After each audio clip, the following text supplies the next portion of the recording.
المشكل ماشي انك كسول وماشي انك ضعيف، المشكل انك عايش في واحد العالم مصمم باش يخليك تفضل المتعة على النجاح. كل نهار كتفيق وعندك اهداف كبيرة، كتقول غادي نقرا، غادي نبدا الرياضة، غادي نخدم على راسي. ولكن في النهاية كتلقى راسك ضيعتي ساعات في الهاتف كتسول شنو وقع ليا، واش فعلا انا كسول؟ لا، كاين سبب اعمق من هادشي واليوم غادي نكتشفه ان شاء الله. قبل ما نكتشفوا السبب ديال هادشي خليك مع الانترو وخدم عقلك. نكملوا الفيديو ديالنا خوتي. بزاف ديال الناس كيقولوا خصني غير الاراده، خصني غير نتحمس، ولكن هذه اكبر كذبه ممكن تسمعها. حيت الاراده كتجي وكتمشي، الحماس كيبرد مع الوقت. الا كنتي كتسنى الحماس باش تخدم، غادي تبقى كتسنى بزاف. الناس الناجحين ما كيعتمدوش على الحماس، كيعتمدوا على الانضباط. وسطر عليها حيت الفيديو ديالنا الموضوع ديالو هو الانضباط. قبل سنوات باش تحصل للمتعة خاصك تبذل مجهود، أما دابا المتعة كتوصل لعندك بثانية واحدة.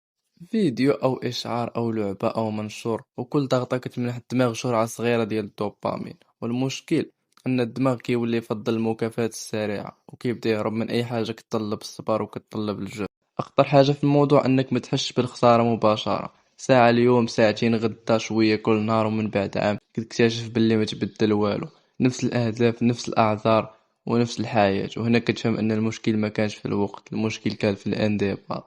ولكن الخبر الزوين، الانضباط ماشي موهبة، الانضباط عضلة، وأي عضلة كتقوي بالتدريب. متبداش بشي حاجة كبيرة، بداية بالصغير، 10 دقايق رياضة، 10 دقايق قراءة، مهمة واحدة فقط، ومن بعد عاود غدا وعاود وعاود. السر ماشي في القوة، السر في الاستمرارية.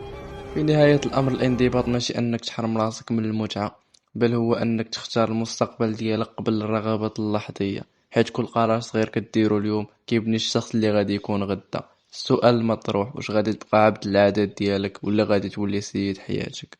إذا عجبك الفيديو اشترك في قناة خدم عقلك وخذ خطوة جديدة نحو نسخة أقوى من نفسك. تلاقاو في فيديو جديد إن شاء الله. تهلاو.